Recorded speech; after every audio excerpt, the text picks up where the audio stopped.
ไอ้นี่ปลดเข็มขัด อ๋อ คว้าตัวไม่ทันเลย มันนะเพื่อนหลับพอเครื่องลงมันตื่น มันรู้งานรู้งาน ตื่นเสร็จปุ๊บนี่แบตหมด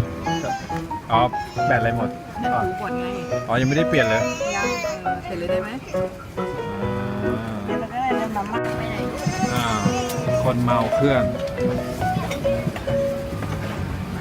รงนี้มันเป็นแฝดนี้ด้วย ดีฮะได้ตรงเนี้ย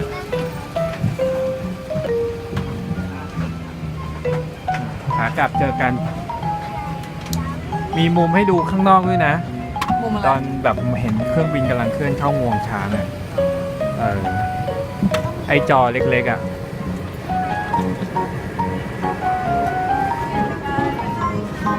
บ๊ายบายเก่งเอามาถึงไหนแล้ว สนามบินแล้ว เสียงหมดแรง เมาเครื่องบินแพงลงกระแทกนิดนึง เดี๋ยวไป ต้องไปนั่งไอ้นี่ใช่ไหม ไปเดี๋ยวเราแยกกันก็คือเดี๋ยวกิ่งอาจจะไป เครื่องบินทหารอากาศอะ ว้ายไม่ใช่ ขนส่งฮะ เราแยกกันก็คือไปที่แอร์พอร์ตที่เป็นบัสคันหนึ่งแล้วก็เดี๋ยวไปลิมูซีนอีกคันนะคะ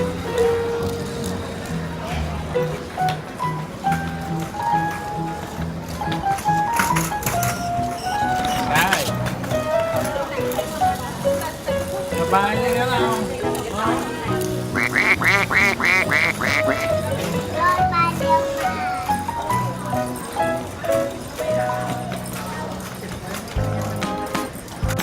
จังโอ้ยสบายเลยนะสองคน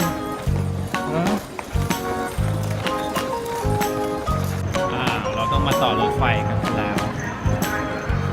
ถึงจะไปตอมอเขา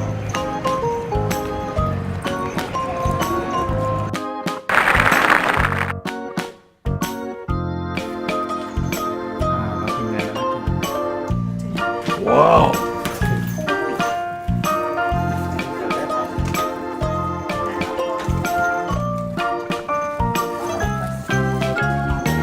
สมุย โอ้บินบัสสกุลเฉินก็มาฝาก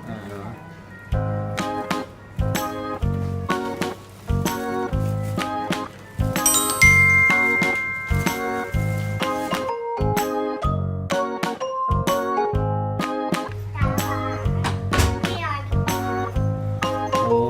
สนุกสนานใหญ่เลยสำรวจห้อง